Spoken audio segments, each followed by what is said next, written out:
আপনি কি জানেন শুধুমাত্র আপনার গলার স্বর দিয়েই আপনি অন্যদেরকে আকৃষ্ট করতে পারবেন? কখনো কি ভেবে দেখেছেন কেউ কেউ কথা বলা শুরু করলেই সবাই মন্ত্রমুগ্ধ হয়ে শোনে, আবার কেউ কেউ অনেক কিছু বলেও মানুষের মনোযোগ আকর্ষণ করতে পারে না। এর রহস্যটা আসলে কি? গলার স্বর আসলে মানুষের মনের একটি আয়না। সাইকোলজি বলে একজন ব্যক্তির গলার স্বরের ছোট ছোট পরিবর্তন অন্য ব্যক্তিদের অবচেতন মনে গভীর প্রভাব ফেলে। তাই এটি পরিষ্কার যে গলার স্বরের সঠিক ব্যবহার মানুষের মন জয় করার অন্যতম শক্তিশালী কৌশল। আজকের ভিডিওতে আপনাদের জানাবো গলার স্বর ব্যবহার করে খুব সহজেই মানুষকে নিজের প্রতি আকৃষ্ট করার কিছু বৈজ্ঞানিক ও সাইকোলজিক্যাল কৌশল। বিজ্ঞানের মতে আপনি কি বলছেন সেটার থেকেও গুরুত্বপূর্ণ হলো আপনি কেমন করে বা কিভাবে বলছেন। চলুন তাহলে কথা না বাড়িয়ে কৌশলগুলো জেনে নেই। প্রথম কৌশল, স্পষ্ট এবং ধীর গতিতে কথা বলা। যখন আপনি দ্রুত বা তাড়াহুড়ো করে কথা বলেন তখন আপনার সামনে থাকা শ্রোতার মস্তিষ্ক আপনার কথাগুলোকে বুঝতে পারে না এবং এতে আপনার প্রতি শ্রোতার আগ্রহ হারিয়ে যায়। তাই যে কোনো পরিস্থিতিতে ধীরে ধীরে এবং স্পষ্ট করে কথা বলুন।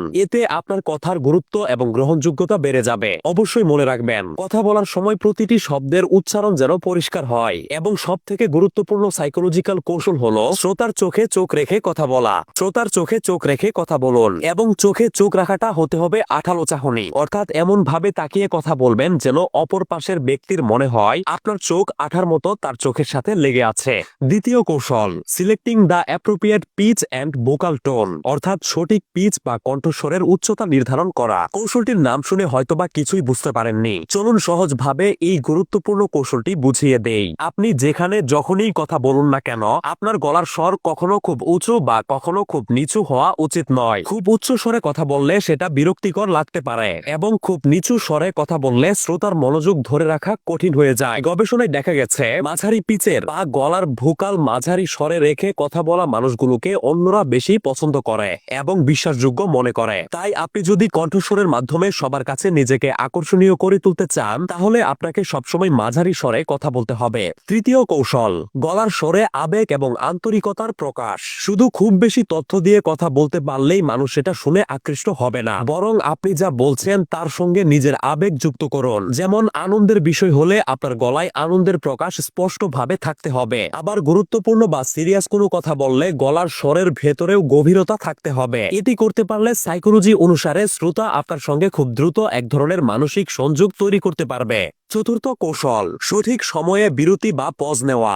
একটানা কথা না বলে মাঝে মধ্যে ছোট ছোট বিরতি বা পজ নিন। এই ছোট বিরতিগুলো শ্রোতার মনে এক ধরনের রহস্যময়তা তৈরি করবে। যখন আপনি কোনো গুরুত্বপূর্ণ কথা বলবেন তখন আগে পরে সামান্য বিরতি দিলে সেই কথাটির গুরুত্ব বহুগুণ বেড়ে যাবে এবং শ্রোতারা আরো মনোযোগ দিয়ে আপনার কথাগুলো শুনবে। চলুন একটি মজার তথ্য আপনাদের সাথে শেয়ার করি। মানুষের মন আকর্ষণের জন্য বিশ্বের জনপ্রিয় বক্তারা বিশেষ একটা কৌশল ব্যবহার করেন, সেটি হলো মাইক্রোপজ, অর্থাৎ গুরুত্বপূর্ণ শব্দ বা বাক্যের আগে এবং পরে খুব ছোট্ট বিরতি নেওয়া। এতে শ্রোতার মস্তিষ্কের গভীরে আপনার বার্তাগুলো গেঁথে যায়। আজ থেকেই এই গোপন কৌশলটি ব্যবহার করে দেখুন, মানুষ আপনার কথা শুনতে বাধ্য হবে। পঞ্চম কৌশল, গলার স্বরে আত্মবিশ্বাস আনুন। আপনার গলার স্বরে যদি আত্মবিশ্বাস থাকে তবে তা স্বয়ংক্রিয়ভাবেই আপনার সামনে থাকা শ্রোতার অবচেতন মন বুঝতে পারবে। এর জন্য আপনার শরীরের ভঙ্গিমাও গুরুত্বপূর্ণ। কাঁধ সোজা করে মাথা উঁচু করে চোখে চোখ রেখে ধীর স্বরে কথা বলুন। দেখবেন আপনার গলার স্বরেও আত্মবিশ্বাস ফুটে উঠবে, যা শ্রোতাদের আপনার প্রতি প্রবলভাবে আকৃষ্ট করবে। এই সহজ ও খুবই গুরুত্বপূর্ণ কার্যকর কৌশলগুলো আপনার দৈনন্দিন জীবনে প্রয়োগ করে দেখুন। সবার চোখে নিমিষেই হয়ে উঠবেন একজন আকর্ষণীয় ও আরো আত্মবিশ্বাসী এবং প্রিয় ব্যক্তিত্ব। যদি আপনার মনে হয় যে ভিডিওটি আপনার একটু হলেও উপকারে এসেছে তাহলে অবশ্যই একটি লাইক দিন এবং সামনে আসতে থাকা এরকম প্রয়োজনীয় ভিডিওগুলো মিস না করতে অবশ্যই পেজটি ফলো করে রাখুন। অসংখ্য ধন্যবাদ।